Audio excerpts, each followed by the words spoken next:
C'est l'histoire d'Alex sur son scooter. Il a mal mis son casque et se fait renverser.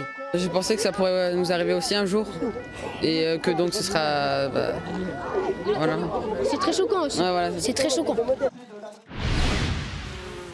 Le nouvel ennemi de l'abeille, c'est lui, Vespa velutina. Le frelon asiatique attend sa proie à la sortie de la ruche. Il la décapite en vol et rapporte chez lui le thorax riche en protéines pour nourrir ses larves.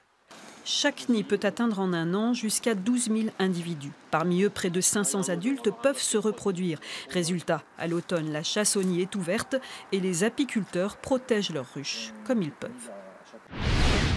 C'est pour les crottes de chien. Et allez ramasser sur la passerelle, il y en a 5. Et des grosses. Cet agent de la propreté d'Asbrook tracte pour sa cause, faire disparaître les déjections canines qui empoisonnent sa vie et celle de tous les habitants.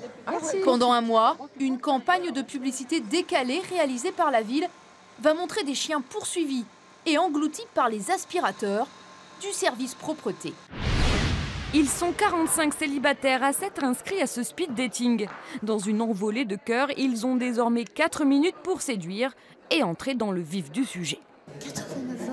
Oui, mais non, mais là, il y en a encore d'ailleurs. Ambiance Fashion Week, défilé haute couture, pas vraiment.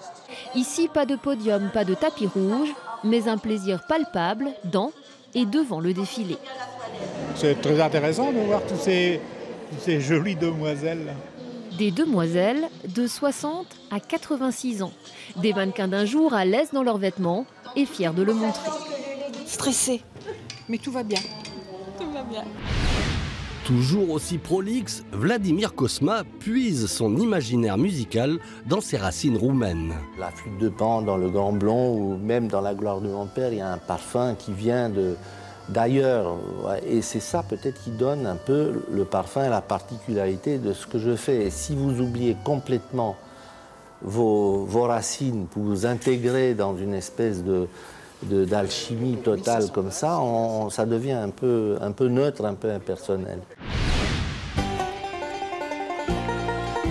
On appelle ça du cyclisme artistique, une discipline acrobatique totalement méconnue du grand public, mais dont ici, à Balbini, on maîtrise très jeune l'art et les déboires.